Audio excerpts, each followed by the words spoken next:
पहले रेडिया नहीं थी क्या वहां? उससे पहले किसकी थी? वो किसके रिश्तेदारों की थी? ये पूछिए पहले उनको।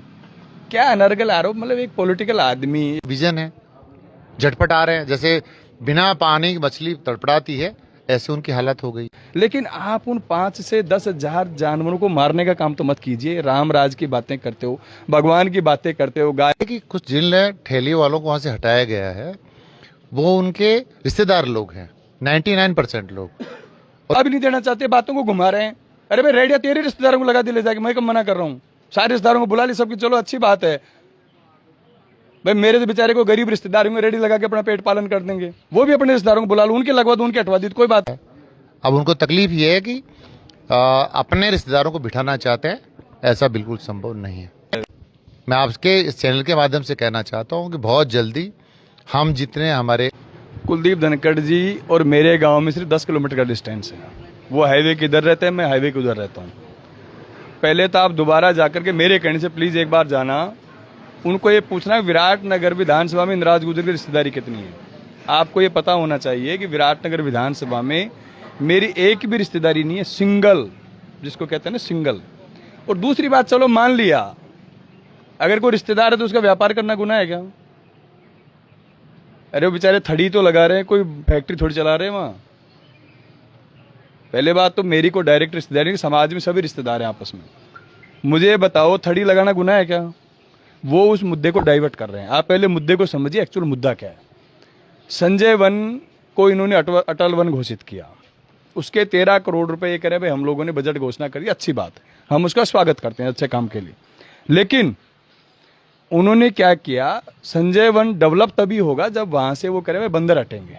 चलो मान लिया, हमने आपकी बात स्वीकार कर ली, लेकिन आप बंदरों को हटाने का आप जब पैसा उसमें प्रावधान बजट में रखा है तो पहले तो उन बंदरों का रेस्क्यू कीजिए, उनको सुरक्षित जगह कहीं खाने पीने जगह छोड़िए, उसके बाद आप उसको डेवलप कीजिए। अब उन्होंने इसका बिल्कुल उल्टा कर दिया। ये चाह रहे हैं कि इनका खाना पानी बंद कर दो बंदरों का, ताकि ये यहाँ मर जाए पड़े पड़े और हमारा काम हो जाए। हमने जो रेस्क्यू का जो पैसा 2-3 करोड़ का बजट लिया है उसको हम ऊपर के ऊपर डकार जाएं। सारा खेल ये चल रहा है, आपको पता ही नहीं। भाई मुझे बताओ, जो रेस्क्यू का बजट आपने उसमें रखा है तो फिर उनको रेस्क्यू क्यों नहीं कर रहे आप उनको वहां से रेस्क्यू करो, वहां से सुरक्षित किसी जंगल में ले जाओ ताकि वो बेचारे अपना पेट पालन करें। आज 5 से 10 हजार बंदर हैं, 200-500 गाय और हमारे बैल हैं वहां। अब वो बेचारे जो उनको केड़े डालते थे, जो उनको फल फ्रूट डालते थे, उनके कचरे से वो पेट भरते थे, गाय और हमारे जो नंदी थे वो। अब जैसे वो डालना बंद हो गया, हाईवे पे होता भी क्या था, वो हाईवे पे जो भी जाने वाला व्यक्ति था गाड़ी रोकता, 2-5 किलो फ्रूट लिए उसने अपने बंदरों को डाल दिया। ये एक रूटीन था, आज से नहीं चल रहा ये। तो मैं तो जब से पैदा हूं तब से चीजें देख रहा हूं अलवर्थ राय पे। और पहले कुलदीप जी को आपको ये पूछना चाहिए था कि इंदिरा गुर्जर तो 2018 में विधायक बना, उससे पहले रेडिया नहीं थी क्या वहां? उससे पहले किसकी थी? वो किसके रिश्तेदारों की थी? ये पूछिए पहले उनको। क्या अनर्गल आरोप, मतलब एक पॉलिटिकल आदमी, एक संजीदा व्यक्ति जो एक विधानसभा का प्रतिनिधित्व कर रहे हैं, अगर वो इस तरीके की अनर्गल बातें करें तो औचित्यहीन बातें, मुझे लगता है एक संजीदगी नहीं है इस बातों में। आपको संजीदगी दिखी कहीं? मैं कहूं कुलदीप धनखड़ जी के रिश्तेदार व्यापार कर रहे हैं इसलिए मैंने हटा दिया, ये गुनाह है किसी का व्यापार करना? कौन से हिंदुस्तान के कानून में लिखा है कि नेताओं का कोई रिश्तेदार व्यापार नहीं कर सकता? कोई नहीं कर सकता। मेरा तो पहले बात उनको बता, मुझे तो ये भी नहीं पता कि वो थड़ी वाले कौन सी जाति के लोग हैं।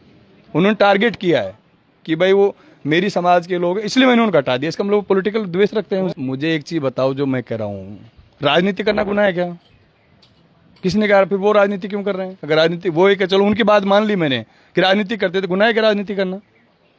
कौन से देश के कानून में लिखा है कि आप राजनीति नहीं कर सकते? हिंदुस्तान का वो नागरिक जो हिंदुस्तान में पैदा हुआ है, जिसकी उम्र 18 साल है वो वोट डाल सकता है, जिसकी उम्र 21 साल हो पंचायत राज का चुनाव लड़ सकता है, जिसकी उम्र 25 साल है वो देश की विधानसभा और लोकसभा का चुनाव लड़ सकता है। ये डॉक्टर भीमराव अंबेडकर के संविधान ने हम सब लोगों को दिया, हिंदुस्तान के लोगों को। वो कौन होते हैं इस पे सवाल उठाने वाले? किस बात का सवाल उठा रहे राजनीति के ऊपर? वो राजनीति नहीं कर रहे क्या? उनकी पीढ़ियों ने राजनीति नहीं करी क्या पंचायत राज में और विधानसभाओं में? मतलब इस तरीके के अनर्गल आरोप लगा करके, अनर्गल बातें करके, आरोप तो कह रहे उनके पास कोई है ही नहीं, अनर्गल बातें करके मूल मुद्दे से ध्यान भटकाना चाहते हैं। आप उस चीज को समझिए कि ये वन विभाग के लोग, अब उसके साथ कौन कौन शामिल है मैं इस बात पे नहीं जाऊंगा। वन विभाग के लोगों ने जो बंदरों को और पशुओं को रेस्क्यू करने का जो बजट इसमें निर्धारित किया है, वो इन बंदरों को मार करके उस बजट को खाना चाहते हैं ऊपर के ऊपर। कि 5 से 10 हजार बंदर भूख से प्यास से यहाँ मर जाएं और ये बजट हम ले जाएं। दूसरी बात, वो गांव वालों के लिए कह रहे हैं, हाँ बिल्कुल गांव वाले परेशान है, मैं इस बात से सहमत हूँ, लेकिन अब 3 गुना परेशान है। पहले कम से कम उनको बंदरों को खाना मिलता था तो वहाँ उस जंगल के आसपास ही रहते थे, अब उनको खाना नहीं मिला इसलिए गाँव में घुस गए। ऐसे ही करे, बहन बेटियाँ खाना नहीं बना सकती, घरों को सुरक्षित नहीं रख सकती, डंडा हाथ में लेकर के बैठना पड़ता है। इस बात से मैं सहमत हूँ कि उनको किसी ने कहा ये बात बिल्कुल सही कही है, लेकिन ये घटना क्यों हुई, ये क्यों शुरू हुई? क्योंकि आपने उस जंगल से, संजय वन से बंदरों को हटाने का चक्कर में खाना बंद करा दिया। वो भूख प्यास के चक्कर में गाँव में भाग रहे हैं। आसपास के 5-10 किलोमीटर में जो गाँव हैं, उन गाँवों में तांडव मचा रखा है बंदरों ने। मैं कतई इस बात से डिनाई नहीं करता कि संजय वन डेवलप नहीं होना चाहिए। आप डेवलप करिए, अच्छा डेवलप करिए, अच्छी बात।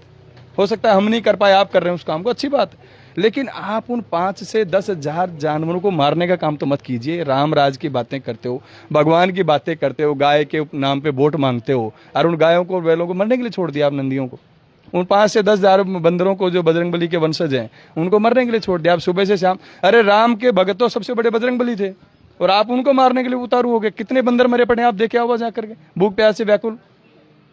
पाप किया इन लोगों ने, और इस पाप का भुगतान इनको इसी जन्म में करना पड़ेगा। यहाँ पे मैं वही तो कह रहा हूँ कि उस बात का जवाब ही नहीं देना चाहते, बातों को घुमा रहे हैं।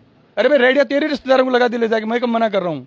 सारे रिश्तेदारों को बुला ली सबकी, चलो अच्छी बात है भाई। मेरे तो बेचारे को गरीब रिश्तेदार होंगे, रेडी लगा के अपना पेट पालन कर देंगे, वो भी अपने रिश्तेदारों को बुला लो, उनके लगवा दो, उनके हटवा दी, कोई बात नहीं, किसी के तो लगवाओ। हम तो कह रहे हैं, मैंने पर्टिकुलर ये नहीं करा भाई तुम उन लोगों की रेडियां लगाओ भाई, वो आज से नहीं है। उनको पूछो 2018 से पहले भी तो थी रेडियां, ये तो उन्हीं लोगों की थी। जो जिन लोगों की रेडियां लगी वो आज से नहीं लगी हुई, 20-20, 30-30 साल लगी। तब तो मैं विधायक भी नहीं था, मेरी सरकार भी नहीं थी, मैं राजनीति भी नहीं करता था, तब भी लगा रखी थी उन्होंने। तो क्या मतलब, थर्ड लेवल के लोगों के लिए भी बेचारे जो गरीब आदमी हैं, जो अपने बच्चों का पेट पालन करते हैं, उसमें वो राजनीति घुसाना चाहते हैं। उसमें भी कह रहे मैंने इसलिए हटा दिया कि वो इंदिराज गुजर के रिश्तेदार थे, उनके समाज के लोग थे। किसी समाज में पैदा होना गुनाह है कि? एक तरफ तो कह रहे मैं 36 कौम का आदमी हूँ, दूसरी तरफ कह रहे हैं कि वहाँ सिर्फ गुजरों के रेडियो थी इसलिए उनको हटा दो। पाकिस्तान गलवा दो भाई, गुजरान ज़्यादा बुरा लग रहा है, एक ट्रेन करवा दो, सब पाकिस्तान गलवा दो, फिर वो काम सारो। ये क्या तरीका है? ये संजीदगी राजनीति का तरीका नहीं है। आप वो जवाब देते ठीक है भाई, मैं अधिकारियों को बुलाऊंगा, गलत हुआ है, हम बात करेंगे, बंदरों को खाना पाने की पूरी व्यवस्था हो, पहले हम इनको रेस्क्यू करेंगे, फिर इसको डेवलप करेंगे। जवाब उनका ये होना चाहिए था, लेकिन पता नहीं किस फ्रस्ट्रेशन में रहते हैं, मुझे नहीं पता कि वो जवाब उल्टा पुल्टा ही देते हैं, और फिर पब्लिक में मजाक का पात्र बनते हैं। पब्लिक उस बात की मजाक बनती है। कल से मेरे पास सैकड़ों फोन आ रहे हैं कि साहब ये इस बात बोल गए, हम तो क्या रिश्तेदारी, हमारे ये नहीं पता आपकी रिश्तेदारियाँ क्या है। मैंने कहा भाई समाज में जो पैदा होता है सबकी अपनी रिश्तेदारियाँ हैं, सब रिश्तेदार ही अपने। मैं तो उनसे पूछना चाहता हूं, जिन लोगों ने मांग उठाई है, और मैं भी लगातार सोशल मीडिया पर देख रहा हूं कि जब 5 सालों में लगातार आपका शासन रहा तो इस वन का आपने विस्तार किया नहीं या कुछ करने का प्रयास किया नहीं, और अटल वन का यदि प्रयास करते तो बहुत बड़ी संख्या में यहाँ बंदर हैं। और आप ये बताइए मेरे को कि यहाँ आवारा पशु भी इतने सारे घूमते हैं। मैं पूछना चाह रहा, आए दिन बहन बेटियों को टक्कर मारते हैं। आप जाके देखिए, पापड़ी में जाइए, बीलवाड़ी में, आप खातोलाई में जाइए, बागा चौरासी में जाइए, जवानपुरा में जाइए, और जाजे में जाइए, रामपुरा में जाइए, लीलोगाबास में जाइए। हालत तो देखिए क्या हालत हो गई। भावरू में जाइए, बहन बेटियाँ रोटियाँ भी नहीं बना सकती, लाठी लेकर बैठना पड़ता है। हमारी सरकार ने 13 करोड़ रुपए की लागत से, यहाँ मेरी बजट घोषणा भी हुई है, और 13 करोड़ की लागत से हम इसका विकास भी करने वाले हैं। और ये लोग जो झूठी लोकप्रियता हासिल करने के लिए, आप इतने बड़े भामाशाह हो, आप 5 साल आप लोगों ने सेवा करी है, तो इतना सा काम भी तो आप भी आगे अगर करिए ना काम, क्यों नहीं कर सकते? क्या आप हिंदू नहीं हैं? क्या सनातन धर्म को आप नहीं मानते? हम तो कर ही रहे हैं, लेकिन उनको केवल इसलिए कि कुछ जिन ठेले वालों को वहाँ से हटाया गया है, वो उनके रिश्तेदार लोग हैं, 99% लोग, और केवल उनकी राजनीति करते हैं। ये ऐसा मुझे प्रशासन ने भी कहा है। हमने कहा ना, जातियों में, मैं बता रहा हूँ, नहीं कुछ नहीं, हमारी सरकार का फैसला है। हमारी सरकार ने कहा है कि आए दिन यहाँ पे एक्सीडेंट होते हैं, बंदरों की मौत होती है, आए दिन ऐसे घटनाक्रम होते हैं।